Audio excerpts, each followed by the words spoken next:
¿Qué tal? Muy buenas tardes. El día de hoy vamos a realizar esta clase. Específicamente vamos a hablar el tema del despacho de las unidades de emergencia. ¿Cómo se hace el despacho de las unidades de emergencia en los diferentes servicios de atención prehospitalaria? En ese sentido tenemos una gama amplia, en el caso del país, es una gama amplia de posibilidades con las que se puede responder a las diferentes necesidades que tienen la ciudadanía para los servicios prehospitalarios de emergencia. En ese sentido, nosotros vamos a tratar de generalizarlos. Regularmente el despacho de las unidades de emergencia a nivel, digamos, en ciudades grandes es a partir de los C4, que son estos centros de control y de mando donde convergen diferentes servicios de emergencia. No C4, C5 a nivel del país, por ejemplo, y a nivel municipal, por lo regular, hay una base en algunos lugares, en algunos municipios de zonas metropolitanas, también hay estos centros de control y mando, aunque sean municipales, también, digamos, convergen la policía municipal, bomberos y protección civil y bomberos. En general es un panorama amplio en el que podemos nosotros, el que podemos nosotros determinar. En ese sentido, no hay que abundar mucho. Por ejemplo, yo estoy claro, sin tomar en cuenta los despachos que tienen las unidades de emergencia privadas, ¿no? Porque hay unos despachos que tienen ellos con amplia tecnología que incluso superan algunos, me atrevo a decir, hasta algunos C4, ¿no? Entonces, en ese sentido, quisiera hacer esta generalización, tratar de hacer este panorama general de cómo es el servicio hospitalario o cómo se responden los servicios hospitalarios en México, ¿no? Cómo se hace el despacho de unidades. El despacho de unidades regularmente hay una forma muy básica, ¿no? La forma muy básica está determinada por el evento, surge el evento, puede haber diferentes vías por las que pueda llegar la emergencia para que puedan responder las unidades. Una de ellas es el número del 911, alguna otra es el número del 065 en algunos estados todavía de la Cruz Roja Mexicana y en algunos lugares, por ejemplo en municipios, podemos encontrarlo incluso teléfonos muy largos, ¿no? Que se trata de evitar teléfonos largos porque muchas veces complican las llamadas de emergencia. La siguiente vía podría ser directamente por la policía, los cuales son, digamos, están con un mayor contacto con la ciudadanía. Entonces ese podría ser otro de los canales en los cuales nosotros podemos reportar una emergencia médica de esa manera, ¿no? Hay nuevas formas, la tecnología ha avanzado mucho. Por ejemplo, el manual que nosotros estamos viendo, el manual que nosotros estamos viendo de despacho de unidades de emergencia es del 2014, pero hoy en día incluso en las redes sociales ya hay posibilidades, ¿no? Digamos, que mediante Facebook, WhatsApp se puedan despachar unidades de emergencia, ¿no? Eso es sin ningún tema. Entonces, esas son yo creo que las vías principales por las cuales se puede activar una unidad de emergencia, ¿no?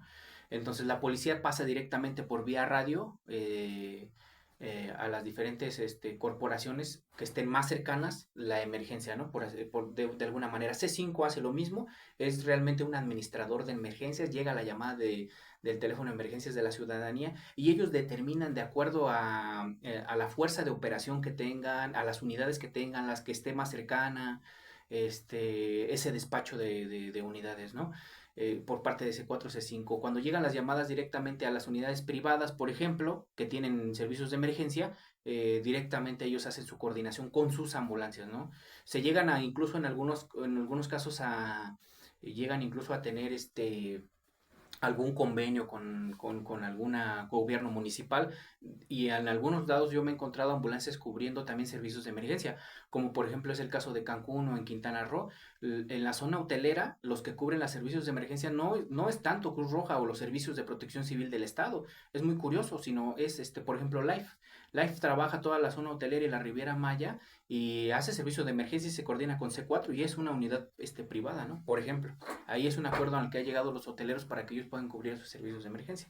Entonces hay que tomar en cuenta estos rasgos para también tener una idea general de lo que es el despacho de las emergencias médicas, ¿no? Por ejemplo, de primera instancia vamos a empezar con esta generalización, esta pequeña introducción como de qué manera se activa el servicio de emergencia, las vías, que ya sabemos que es por vía telefónica, vía radio, por ejemplo, con las redes sociales ahora también. Se pueden activar servicios de emergencia en los diferentes servicios hospitalarios de México, ¿no? Bueno, esa es la manera como nos llegan las llamadas. Am, Hace mucho tiempo había un curso especial, la gente se especializaba en ser radiooperador, por ejemplo, ¿no? En el caso de la Cruz Roja siempre había un curso de formación de radiooperadores, ¿no? Donde se abundaba más, no solamente como técnico de urgencias médicas, sino que llevabas esa especialidad de ser radiooperador, que ahora, según entiendo, ha ido disminuyendo un poco, ¿no? Así hay cursos para como radiooperador, pero han ido disminuyendo bastante, entonces pues ahora es distinto, ¿no? Es algo diferente. Entonces, por ejemplo, tenemos los tipos de llamadas. ¿Qué tipo de llamadas o a qué se refiere con esto? Vamos a basarnos un poco ¿cómo se llama? En el manual de medicina de emergencias, de medicina hospitalaria, perdón, en la unidad 114. Vamos a basarnos, esa es, digamos, nuestra premisa que vamos a tener en la clase del día de hoy. Específicamente, ¿qué tipos de llamadas? ¿Cómo nos lo marca el manual? Nos lo marca el manual y nos lo marca la experiencia. El manual nos dice que existen diferentes tipos de llamadas, algunas llamadas en las que se tiene que dar, por ejemplo, la atención, ¿no? Porque la persona que está hablando necesita empezar a dar los primeros auxilios a la persona, o perdón, el soporte básico o primeros auxilios a la persona que está lesionada. Número dos, las llamadas de broma, ¿no? Que son llamadas que, que son muy recurrentes, ¿no? Por ejemplo, en el estado de Puebla, aproximadamente se hacen 1.128.000 llamadas de broma. Increíble, ¿no? En un estado nada más tenemos... Cuando las llamadas por lo regular rondan los 500.000, ¿no? Por ejemplo, el 911 en Puebla rondan los 500.000, en el Estado de México rondan los 600.000, en el Estado de Veracruz los 500.000, de Campeche las 500.000 llamadas, pero es muy curioso que supere casi al doble las llamadas de broma, ¿no? Quien haya estado operativo en un centro de radiocomunicación, es un centro de radiocomunicación amplio, donde tienes acceso a hacer las cosas administrativas mediante una computadora, una laptop, tienes las pantallas para poderle dar el seguimiento en algunos lugares, vía real, perdón, en tiempo real, poder ver dónde se localizan las unidades y poderlas mover con algunos paneles, ¿no? Como por ejemplo aplicaciones como por ejemplo Live 360, nos da esas posibilidades ya, ¿no? Algunas corporaciones la tienen, algunas otras realmente no la tienen, están trabajando de manera, pues, antigua, se podría decir, ¿no? Porque ya la tecnología es increíble. Tenemos perdón, tenemos teléfonos fijos y ahora se ha estado utilizando los teléfonos móviles. Entonces, en ese sentido, las llamadas que llegan a los teléfonos fijos o móviles muchas veces son llamadas de broma. No hay que darles mucha importancia, pero sí hay que tratar de indagar de que no sea una llamada que pudiéramos pasar de broma, que puede llegar a ocurrir y que realmente es una llamada que se necesita la activación de un servicio de emergencia, ¿no? Entonces, en ese caso tenemos que ser quisquillosos, tenemos que tener una formación y tenemos que tratar de siempre tener esa visión para tratar de sacar la información, ¿no? Una de las cosas o de las características que más adelante vamos a ver es que el técnico en urgencias médicas que esté dedicado específicamente a ser operador, radiooperador, perdón, debe de tener esa capacidad, ¿no? De poder gestionar las cosas, de poder tener ese sentido administrativo también y de poder indagar y sacar, digamos, información para poder determinar si eso no es una llamada de emergencia, ¿no? Entonces podemos hacer una recolección básica y regularmente nuestra seriedad, las personas del otro lado del teléfono seguramente terminan riéndose, no sostienen la llamada por lo regular cuando tú estás hablando o entablando una comunicación con ellos para tratar de sacar la información. Si nosotros tenemos alguna duda, pues podemos siempre hacer razonar a las personas de que hay gente que necesita la atención de los servicios de emergencia y que estamos en ese momento perdiendo el tiempo o no, ¿no? Eso ya se verá más adelante. Digo, con el paso de la entrevista nosotros nos vamos a dar cuenta de que es una llamada falsa, ¿no? Ahora, ¿Qué características debe tener el RO? Pues una de ellas es lo que estamos haciendo, debe de ser muy quisquilloso, debe de tener mucha capacidad de atención, de escuchar a las personas, no desesperarse, tener mucha paciencia, tener la capacidad de sacar la información posible y de tomar el mando aún por teléfono, ¿no? Esa es una de las cosas que deben de hacer los TCU en urgencias médicas que son de nuevo ingreso o que se están formando como paramédicos, ¿no? Siempre tener, ellos se van formando, ¿no? Pero en unos si 4 o 5 años empiezan a tener ya el mando general de las situaciones de emergencia porque ya han tenido experiencias. En el caso del radiooperador se necesita que tenga el don de mando para hacer el control de las personas porque nos vamos a encontrar muchas veces llamadas telefónicas donde las personas están gritando, donde las personas nos están insultando porque quieren que la unidad llegue así en 5 minutos y muchas veces la distribución marca un poquito más de tiempo. Entonces ellos mismos son los que tienen que empezar a dar el soporte básico de vida si están en condiciones de darlo, ¿no? Debe de tener una idea de lo social, por supuesto. Un radiooperador, cuando llega a una base, cuando llega a una determinada zona, debe de tener la capacidad de conocer su entorno. Debe de conocer las calles, debe de conocer que si tiene dos unidades y una probablemente esté más cerca, pero las condiciones por las que va a atravesar esa unidad son peores, por ejemplo, en lugares, por ejemplo, semiurbanos, es muy difícil o conocen atajos que podrían llevarlos más rápido, aunque pareciera que está más lejos la unidad, ¿no? No sé si me explico un poco con eso, es un poco confuso. A lo mejor la unidad está más cerca, pero la vas a hacer atravesar una zona a lo mejor peligrosa, una zona que no está pavimentada, y tienes otra sobre una carretera principal que se va a aventar 5 minutos más, pero que sabes que va a llegar seguramente más rápido, ¿no? Entonces eso es muy importante porque debe tener una idea de lo social. ¿Cómo y cuándo va a meter sus unidades? ¿En qué tipo de poblaciones las va a meter? Número dos, debe tener una idea de la geografía misma, ¿no? Creo que es impresionante, debe tener una geografía, porque muchas veces el operador, incluso me ha tocado ver que el mismo, si es un muy buen radiooperador, él le va a decir casi guiarlo de la mano al un operador que a lo mejor es novato y que no sabe, digamos, cómo meterse, sobre todo, por ejemplo, en la zona metropolitana, en la Ciudad de México, el radiooperador debe conocer excelente las ubicaciones y debe de saber y dar alternativas a los operadores para tratar de ir por otros lados, ¿no? Es una persona que tiene un amplio conocimiento sobre el territorio, ¿no? Creo que esa es una de las cosas que con el tiempo se ha ido perdiendo, ¿no? Se ha ido perdiendo porque era una figura específica, ¿no? De su labor como radiooperador.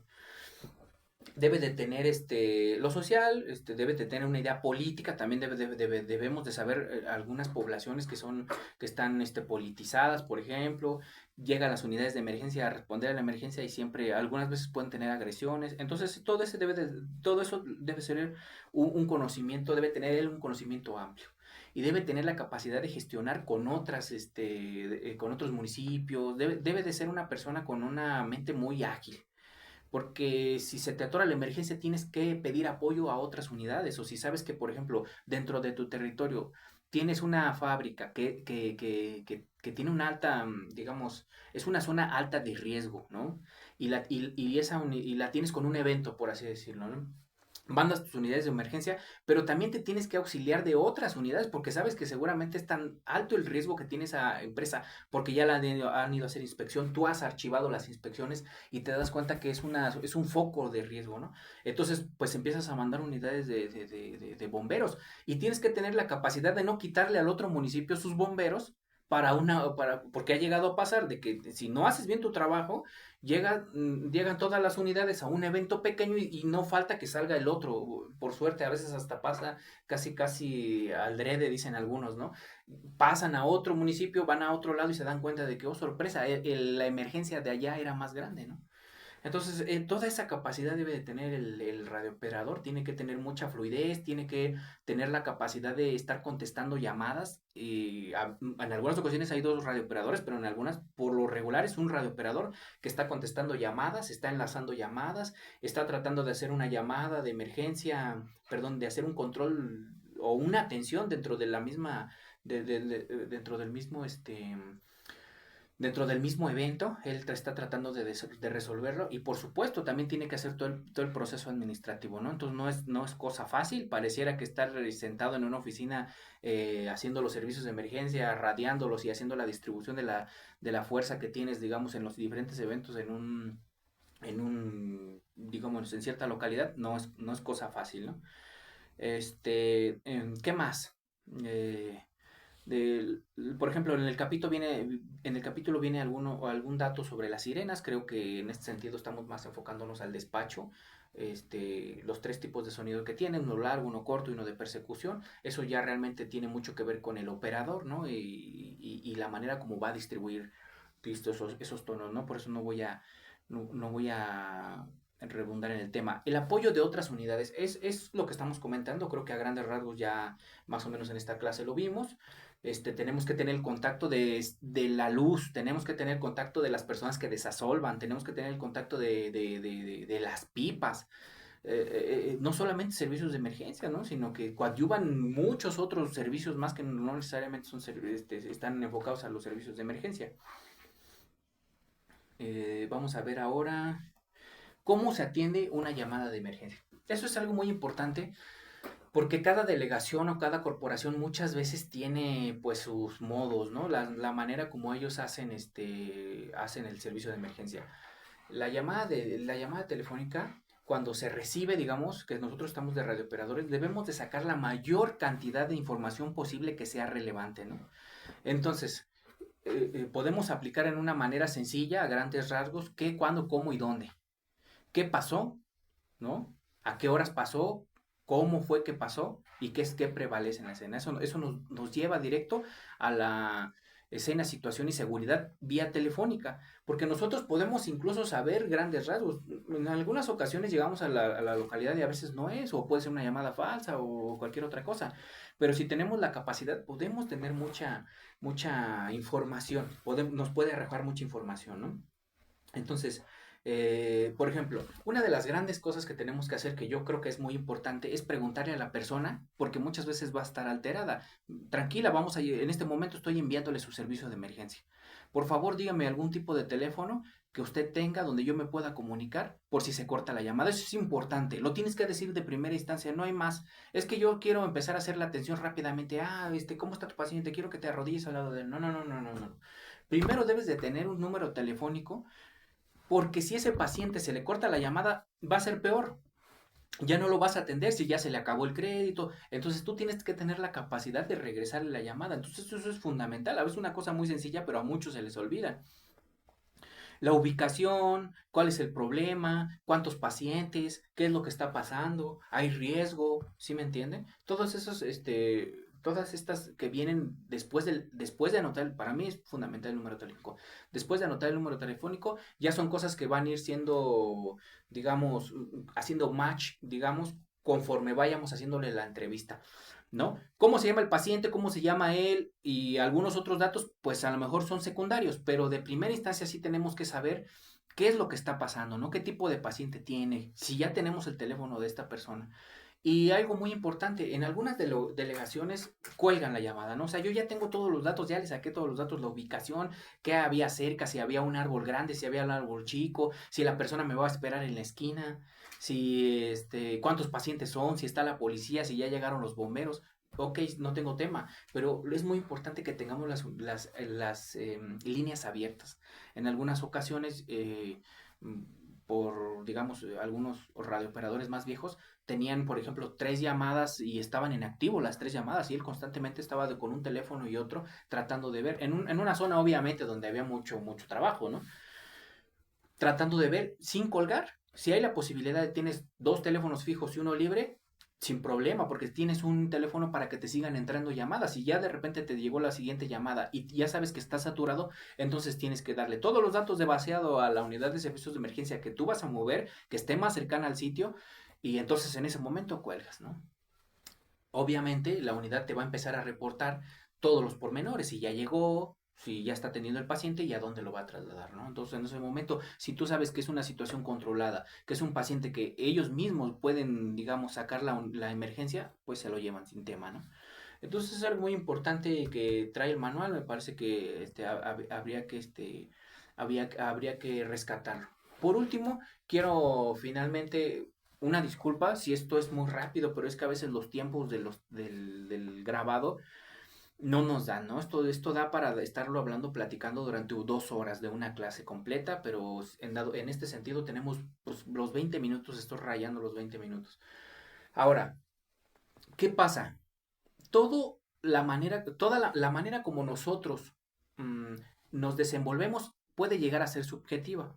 Para que estemos dentro de la medicina prehospitalaria desde un método que trata lo más posible, de ser lo más científico posible, porque tratamos aquí hay una mezcla, ¿no? O sea, aquí hay una ciencia social y una ciencia biológica, ¿no? O sea, tratamos cuerpos, pero aquí como administradores, una ciencia realmente a veces hasta social.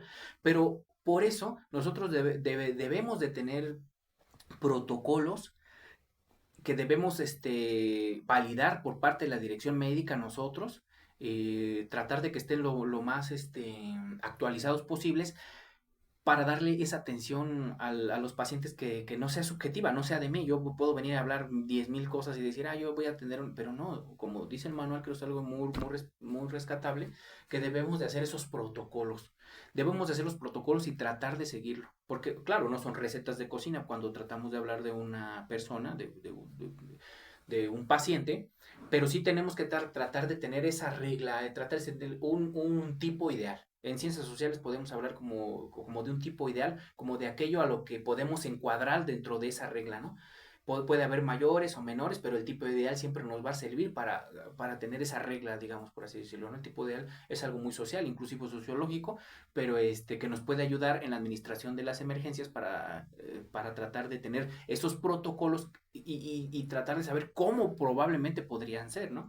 Entonces, un protocolo de incendio, de una explosión, sabes exactamente cómo vas a reaccionar, cómo vas a recibiste tus servicios de emergencia, ya desplegaste a tus unidades, sabes que vas a necesitar unidades coadyuvantes, pero que siga ese protocolo, ¿no? A lo mejor que no se me olvide que tengo que cortar la luz de la zona, porque a lo mejor es una empresa que se dedica al gas, una empresa que se dedica a los residuos químicos, y que a lo mejor si yo olvido ese sencillo paso, y las unidades brigadistas de esa planta no lo hacen, puede tener una emergencia mayor, puedo poner incluso en riesgo a las mismas personas que yo estoy enviando para hacer el control de la emergencia, ¿no?